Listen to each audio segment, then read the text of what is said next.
some comments by Danny White. And it's What the H, brought to you by Rick Terry Jewelry Designs, looking for affordable game day jewelry, a Tennessee tradition. They want to be your jeweler. RickTerryJewelry.com. Danny White does not want neutral site games in the future. He wants more home and home games as Tennessee has moved, as the SEC schedule has now evolved. During the Big Orange Countdown before Tennessee's win over UAB 56-24, Danny White said, quote, "For us, I want to maximize games in Neyland Stadium. We have a sold-out stadium. We have the best fan base in all of sports. As we look into the future in non-conference scheduling, it'll be home and home against that Power 4 series and make sure we have one here every other year." What Danny White is talking about is this, and this is how Tennessee's schedule is going to work going forward, and we see it now. Tennessee has 5 home games next year in the SEC, 4 road games, hence the reason they visit Georgia Tech next year. Danny White wants to make sure Tennessee has 7 home games every year. And to do that, you will either get 5 home SEC games or 4 home SEC games and a Power 5 team at home. One of the reasons this is a big deal is because the neutral site games for a long time seemed exciting, but let me tell you how neutral site games work, okay? When you play a neutral site game, you split the revenue between your team, the other team, and the promoter. And the promoter's whoever the game is. Now, with the Chick-fil-A kickoff in Atlanta, something like that, such a big game in that moment that the promoter is able to pay. Well, you split the revenue from the attendance with your team, the other team, and the promoter. And then also you get a cut of the TV deal from the promotion of the game. The combination of the two will sometimes outweigh doing a home and home. However, now with an extra home game in the conference and sometimes an extra road game, though, you now have more leverage to mathematically. It makes more sense to play home and homes consistently, because what you don't want is a situation where you're playing 7 home games one year and 6 another, because you're just playing your 4 home conference games and your 2 non-conference games and then 1 on a neutral site. You don't want that. So I think Danny White's goal now is to make sure there's always 7 home games. 8 home games or 7 plus a game with a promoter is not as important anymore, because the games are so much more marquee that the attendance and the tickets they can charge are going to be worth so much more money to have them in a home and home. And so White wants Tennessee to end neutral site games. Neutral site games for Tennessee football are, believe it or not, relatively new. They haven't been all that common. Now, Johnny Majors did do them a good bit in the 1980s, and that actually helped bring Tennessee to a national presence. They played Iowa in 1987 at Giant Stadium, and then in 1990 they played Colorado in the Pigskin Classic. That was kind of a common thing Tennessee would do. But as the 90s kicked in, what Tennessee did more was primarily home and homes with elite programs. I think 91, 92, 93, 94, 95. I don't think they did any game that was a neutral site game that was a home or a road game. Now, sometimes they would play road games at kind of neutral site, like how their road games against Ole Miss would always be in Memphis, but Ole Miss always preferred that during that time. And that was a consistent theme for the Vols all the way until 2012, where in 2012, Tennessee played NC State in the Georgia Dome on a Friday night, 135-21. That began a trend of them playing quote-unquote neutral site games. So they played NC State that year.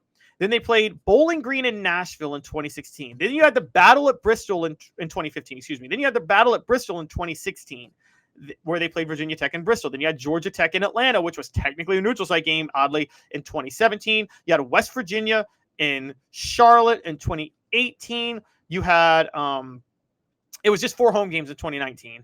And a very easy schedule, and Tennessee still managed to lose to Georgia State, BYU, different story. But you had 4 home games in 2019. 2020, you had COVID, so it was a bit of a drawback. You had a home and home with Pittsburgh in 2021 and 2022. Then you got Virginia and Nashville, technically neutral site in 2023. NC State and Charlotte, technically a neutral site game in 2024. And obviously this past year, Syracuse and Atlanta.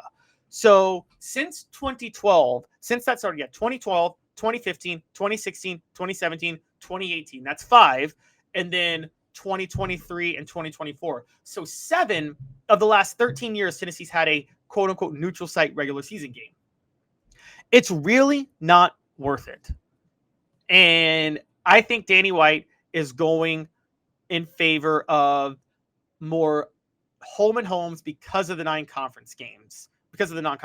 What are y'all's thoughts? What the H brought to you by Rick Terry Jewelry Designs. They want to be your jeweler looking for affordable game day jewelry, a Tennessee tradition. RickTerryJewelry.com.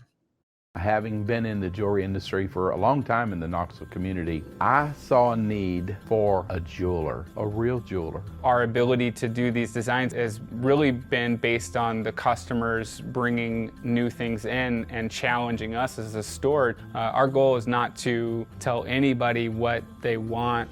Our goal is to listen to what they want and then help them get there. Schedule your consultation today to get your special someone the perfect custom gift just in time for the holidays.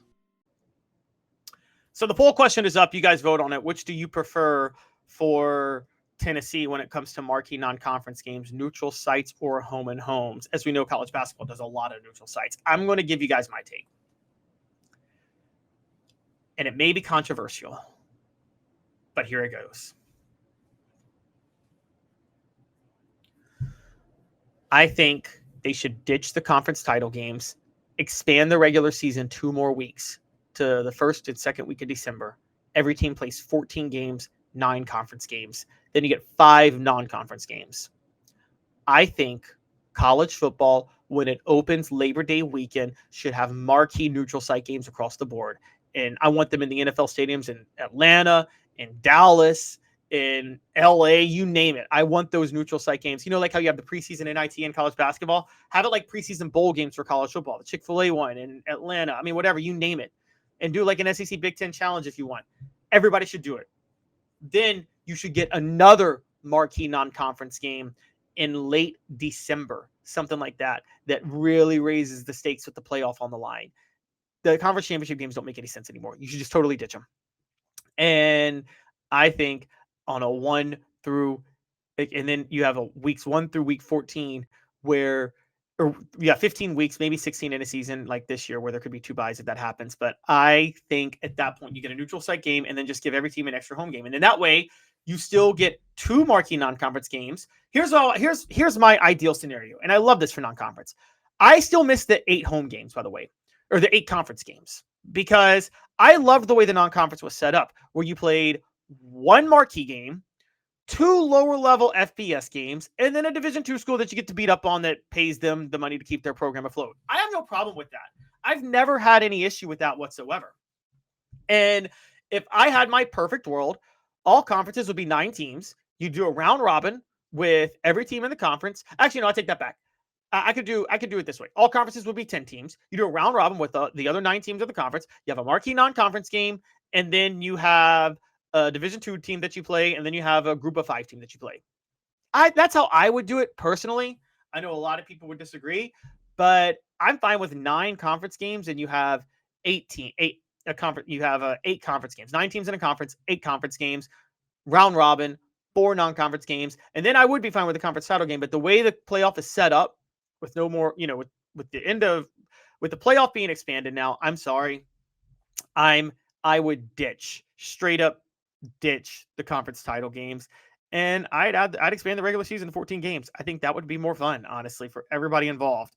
And so because I do like, and Vols win is right, I'm okay with opening weekend in a domed NFL stadium only. I agree. I think college football, I do like here's why I'm okay with opening weekend on Labor Day in NFL stadiums. The NFL's not playing that weekend. They get to own the weekend. The NFL's giving them Labor Day weekend from the TV perspective. They should take advantage. Put them in the big cities where people are going to show up. I've always said, have a big NASCAR event. Like, have the marquee game every year. I forget what the main race is over Labor Day weekend, but have it in Georgia, which is a hub for NASCAR, just like it is a hub for college football in the Atlanta area. And have the big race on Sunday at a speedway, have the marquee college football game that Saturday night in Mercedes-Benz Stadium, And I mean, that make a whole weekend out of it. That's what I would do, honestly. And I would have it be like a rematch of the previous year's national championship game. But I do think with the setup now, home and homes are going to be more important from a business perspective. And so 92% of you agree with me. 92% say they prefer home and homes. 8% say neutral sites. Neutral sites are a thing of the past, I'm pretty sure.